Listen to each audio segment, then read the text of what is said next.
Hey guys, welcome back to the Green Room. We're walking in this study of the road through Romans. We're on episode 8, looking now at Romans 3, verses 21 through 31. Many theologians over the centuries have described this as the most important paragraph in all of Scripture, and it all hinges on this phrase. In verse 21, Paul says this, "But now." I love that he starts with that, because what you should know from the Bible is that often the deepest theological statements in all Scripture are found in the smallest little words. Yeah. And this is a pivot that you can't miss, like a massive door swinging on a small hinge, this theological statement, because he's covered for a couple of chapters now, all the way through chapter 3, verse 20. He's covered the sinfulness. And that's why he says, but now. And so we're going to dive deep tonight, or today. Why did I say tonight? I don't even know why. We're going to dive deep into this understanding of Paul writing out what is salvation all about. Look at these verses, verse 23 through 25. He says, "For all of us have sinned, and we all fall short of the glory of God, and we're all justified freely by His grace through the redemption that came by Christ Jesus. God presented Christ as a sacrifice of atonement through the shedding of His blood to be received by faith." Now I just have to stop, because what Paul just did was literally buried us in theological significant words. Yeah. I mean, it is a ton of, now when I look down at my study Bible, I've got a little breakout box here that says crucial concepts. And in that breakout box it says, man, you need to know stuff like election, justification, propitiation, redemption, sanctification, glorification, because Paul, again, is going to dive deep, deep, deep in theology. So 3 words you really need to know that we find in this particular section. The first is justification. Justification. So he uses that term and just throws it out there like we understand. Well, that term justification is a courtroom word. It literally means that when the judge hits the gavel and declares you not guilty, then it's just as if I'd never sinned. Yeah. And justification is just as if I'd never sinned. Now, that's different than just saying you got off. I know some criminals that got off. They got off on their charges. They got off easy, or right. Somehow they had a slick lawyer. That's not the concept of justification. The concept is cleared of all charges. Now, that's hard to wrap your head around. Record was wiped clean. Your record is clean, but here's the key of why this is hard to accept. He just read all the charges, and he just said, you're all guilty. Yeah. And then he introduces this, we've been justified. Literally just as if I'd never sinned. So that's the first concept. Second one is redemption. Now, this word in Paul's day was a term related and connected into the slave trade. And when someone would go up on the slave block, it was usually in a city square, and they would sell off the slaves, there would be 2 intended buyers. The first would be the common buyer, which is, I'm going to buy a slave to work in the household and to do stuff for me. And so I bought them and their property, and they can do anything I tell them to do. But there's a very uncommon, but sometimes happens, a second one, and that is when a person is bought for freedom. They're literally purchased to be set free.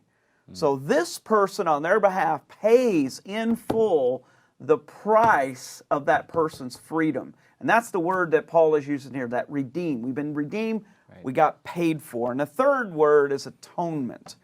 Atonement. Now, this is a very thick Old Testament word.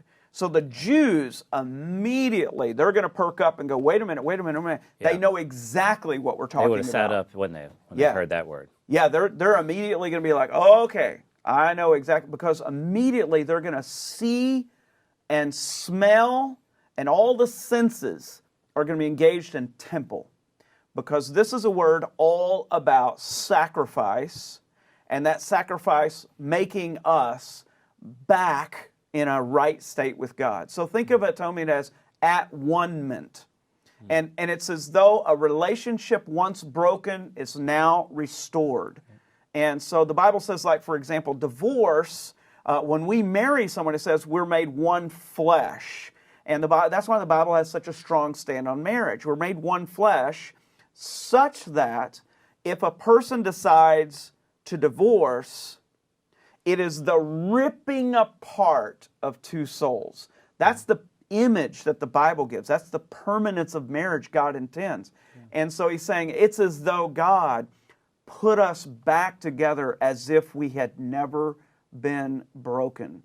Wow. And so the garden tore us apart. The cross put us back together. And then he moves into 9 fantastic facts about salvation. So Brian, get us started in what are the 9 areas that he covers here? And these are exciting, because I think this starts breaking it down for us so that we can understand exactly what he's saying. The first one is that we can't work for it. He says in Romans 3:21, but now apart from the law, the law, you can't keep the rules of the law, but there's another way that we can be saved, and it's not through the law, it's unearned, and it will not be through a good work system. We're not going to do our good deeds, and God's going to say, oh, you did those good deeds, you kept the law perfectly, which we can't, and everything's okay.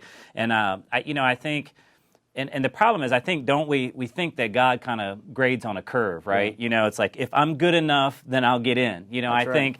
Like I've said before when we've talked, you ask people about, hey, do you think you'll get to heaven? They think, well, I think so. I'm a good person. That's generally where we default to, and that's true. And that's not the standard, right? Paul showed us in Romans 3:1-19 those verses that nobody is good enough. I mean, you couldn't have read those verses and thought, well, maybe I'm okay. You knew that no one was good enough, or you weren't reading it. And in the Old Testament, there's 3 kinds of law, just to kind of break that down. There's the moral law, the civil law, and the ceremonial law. These are the 3 laws that are talked about in those first 5 books of the Bible. And Paul says, hey, look, I almost feel like he's like, I know what you've been used to, I know what you've been thinking, but those are not going to get you in. Those are not going to get you to heaven. Forget the work scale because you can't win.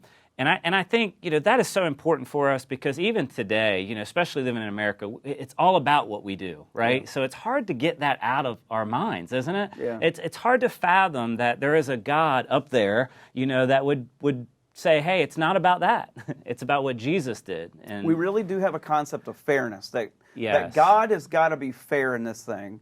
And, when I look at my life, I kind of say, well, I've tried to be a good, and I'm a pretty good person. We always do it based on comparison. I'm not as bad as. Right. We always got somebody in mind. Well, I'm not as bad as them. Yeah. But Paul's clearly saying, and that's why he says, apart from the law, he's saying, look, I don't care how good you were. Yeah. I don't care if, as a Gentile, or you didn't have the law, but you said, I'm a pretty good person.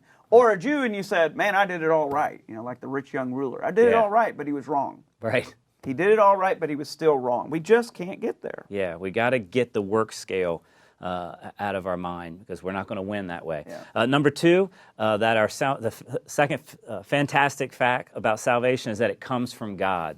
Verse 21 says the righteousness of God. He owns that. He gives that to us. Since salvation can't come from me, it must come from God. It's imputed to us. The Bible uses those words and talks about how we are given Christ's righteousness, right? It's not something that we can work up.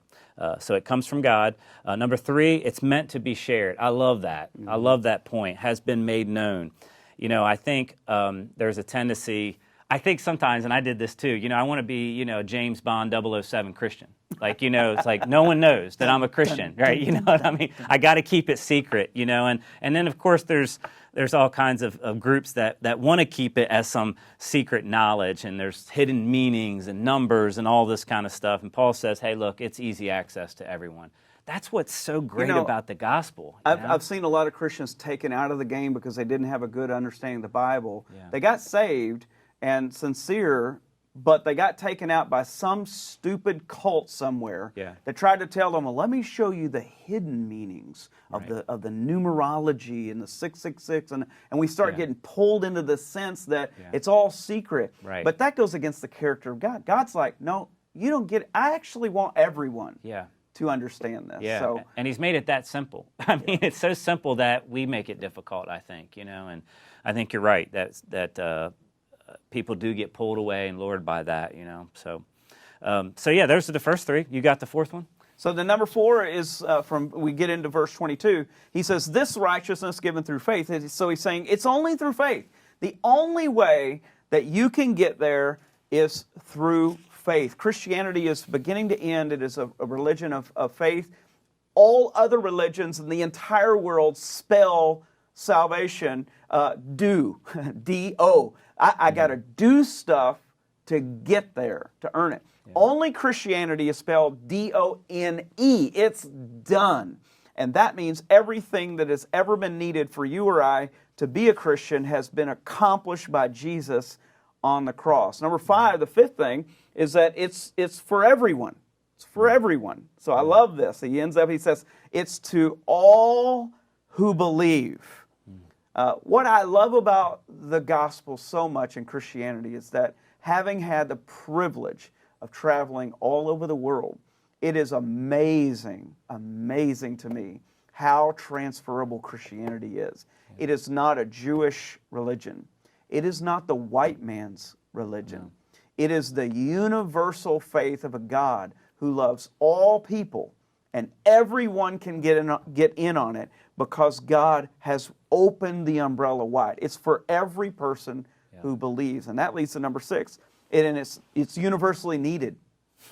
Probably one of the most famous verses of salvation in all of history is this verse 23. For all have sinned, and all fall short of the glory of God. A very critical verse here. So let me unpack just a little bit. Please do. In the English, language, we have a limited scope of technicality. And if you've ever tried to learn English as a second language, you've picked up on this.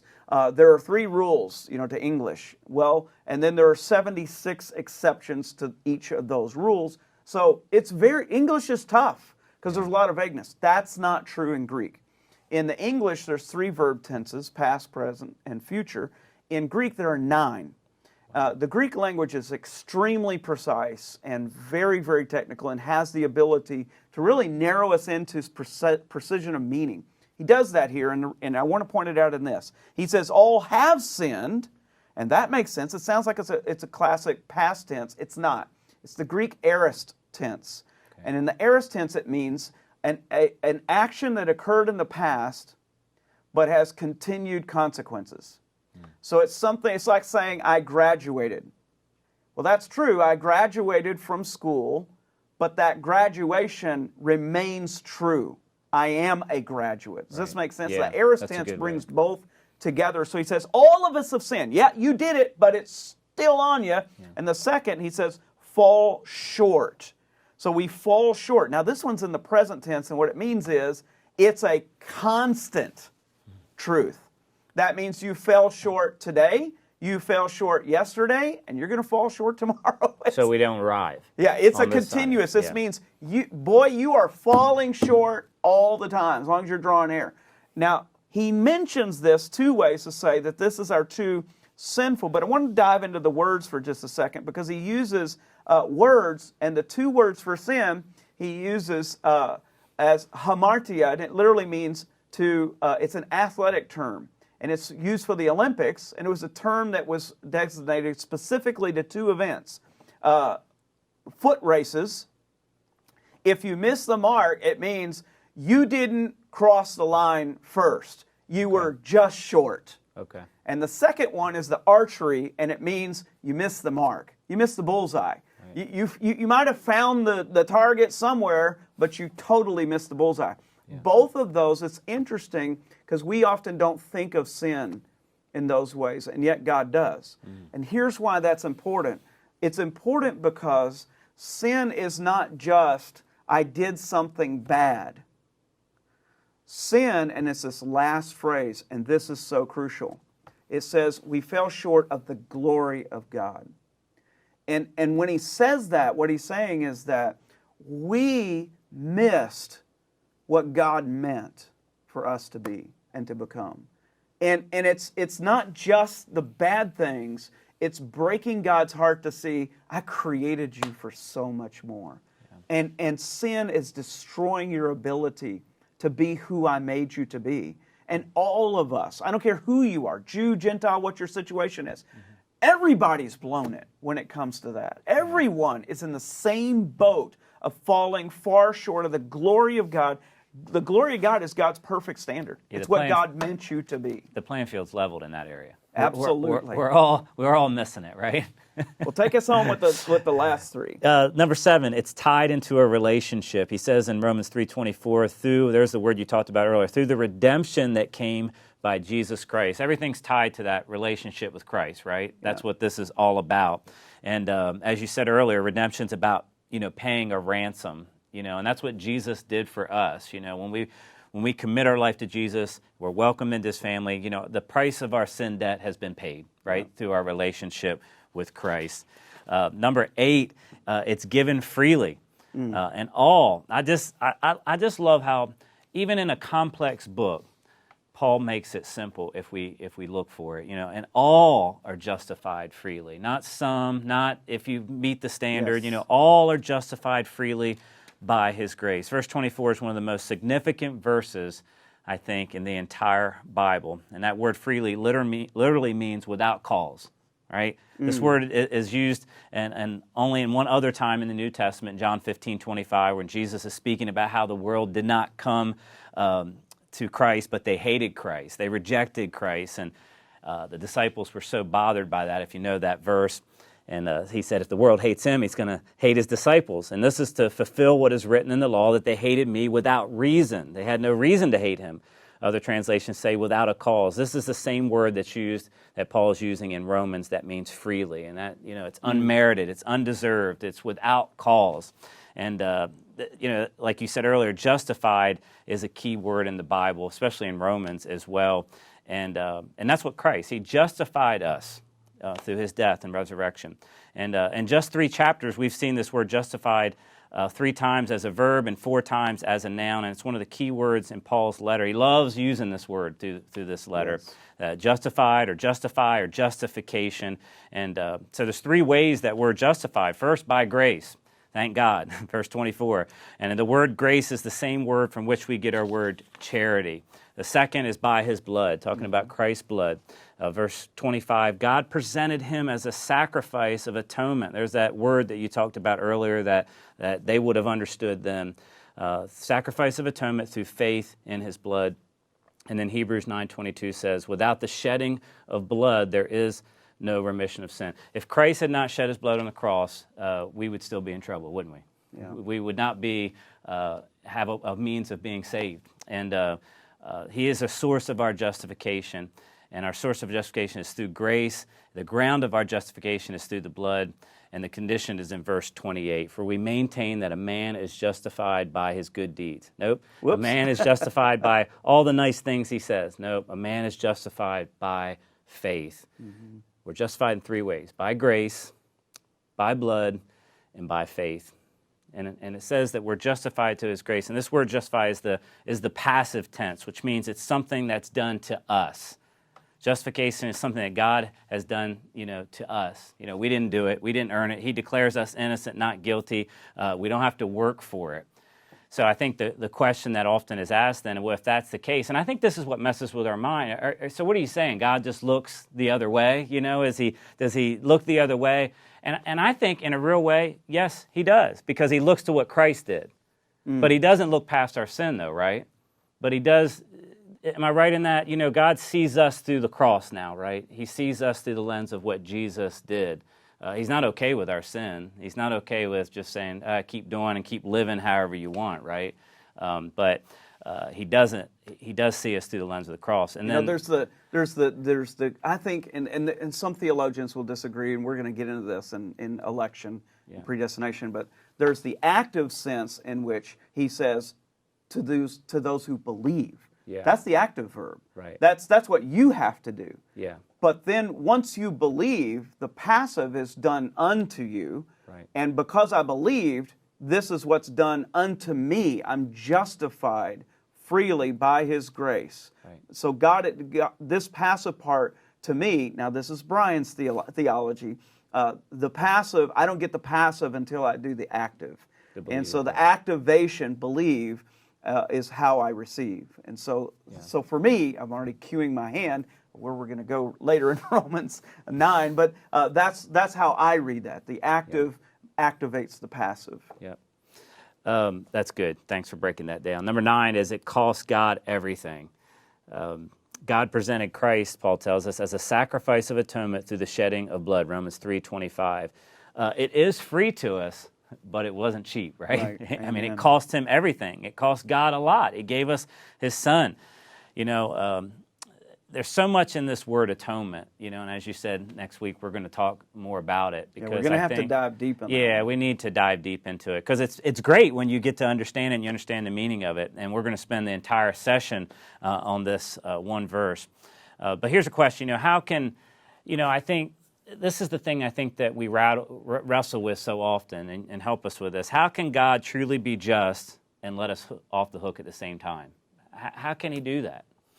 And that all has to do with someone must pay. Yeah. Someone must pay. And again, the courtroom drama is so important in understanding Romans because he lays the charges, he settles his case. That was what we saw before. The last 1 through 20 of chapter 3 was he's settling his summary statement to the jury. So all the evidence has been put. Every bit of the exhibits have been laid on the table. We're 100% declared guilty. But how did we get cleared has to do with that somewhere someone had to make the restitution for these charges. And all of that is all about the cross. Every bit of that is Jesus actually did that on the cross. That's awesome. 100%.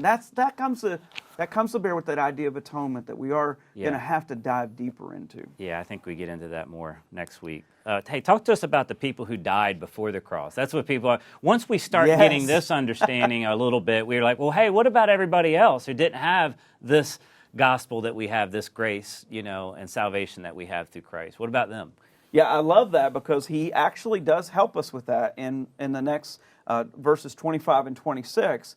He says, you know, that in fact he did this to demonstrate his righteousness because in his forbearance, which we would sometimes call patience, he left the sins committed, and notice this, beforehand. He left that beforehand unpunished, and he did it to demonstrate his righteousness at the present tense, so as to be just and the one who justifies to have faith in Jesus. So, in other words, how did people get saved? Well, how do people get saved today? That's the present. They do it by grace through faith. Yeah. How did people get saved from in the future? Same way, grace through faith.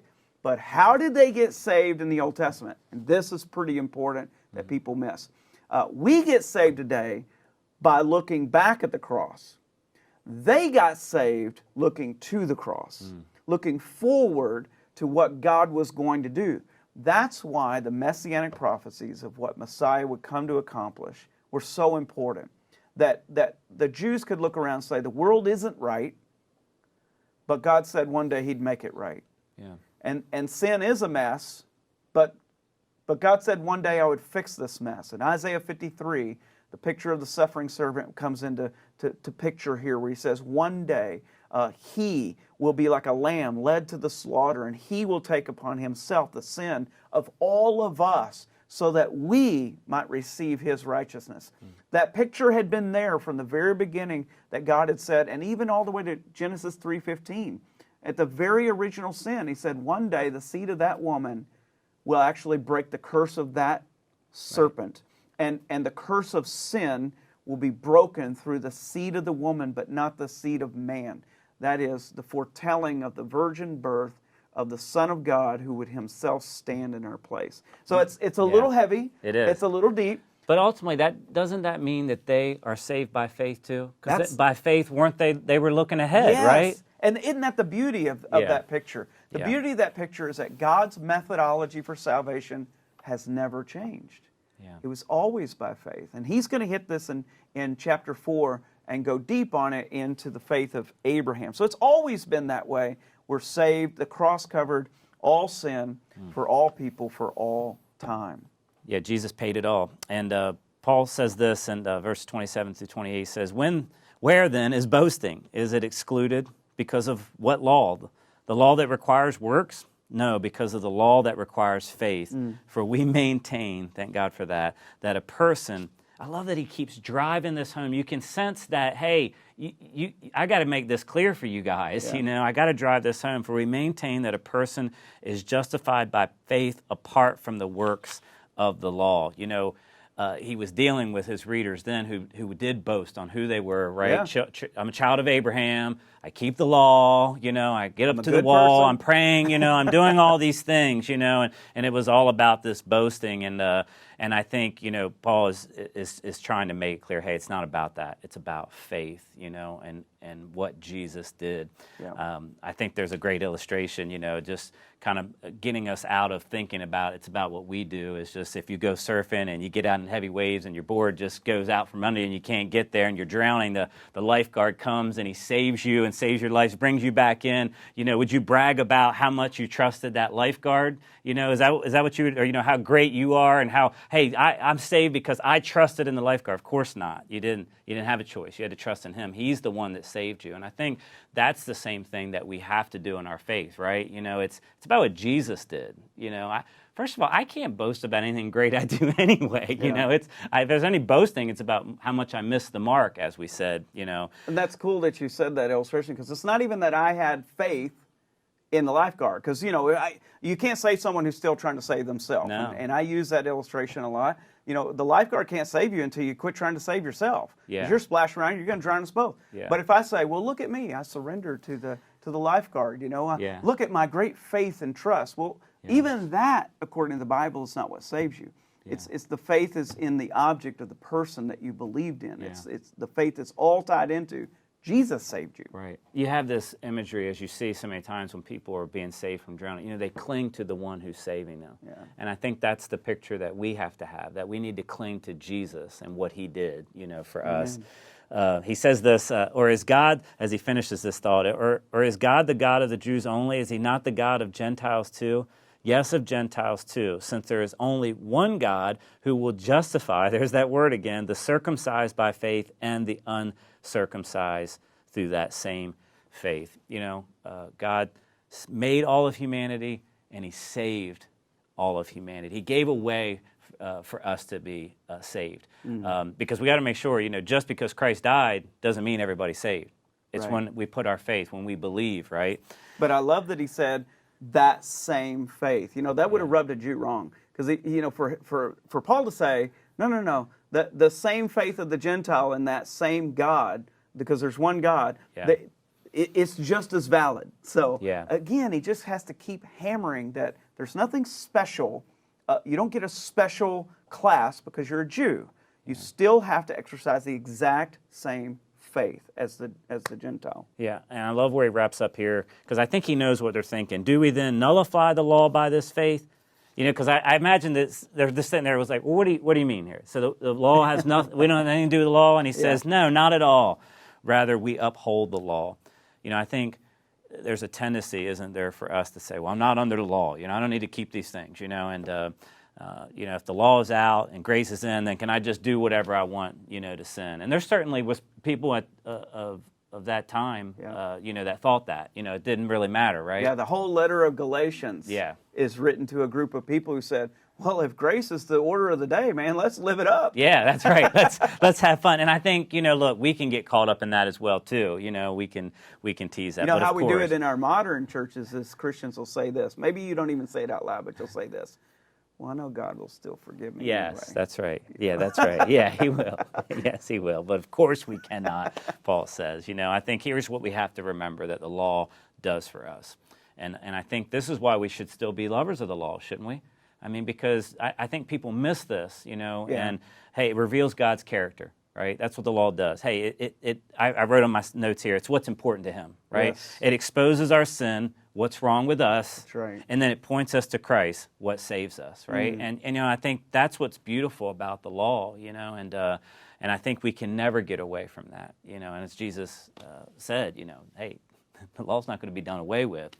And I think here's the thing, I think we have to remember that there's just no place for us to have pride or prejudice or presumption, as it relates to this gospel. And so I hope that's helpful because that's a lot of information. I hope it's helpful to you guys. But, we tried to give you kind of a survey, I guess, pretty quickly of things. But, man, lots of great, rich material there that just causes me to fall more and more in love with who God is and what he did for us. Well, this is where it gets fun. And I think the fun has just begun. This is where things really launch. That's the pivot point. And we're going to continue to dive deep, deep, deep because Paul's going to dive and take us deep into some concepts that I know aren't just head knowledge. It's not just like, oh, it's interesting, facts, about that. But this is right where you live. This stuff is right where we live. So we look forward to continue to unpack that. We'll see you next time. God bless you. See you guys.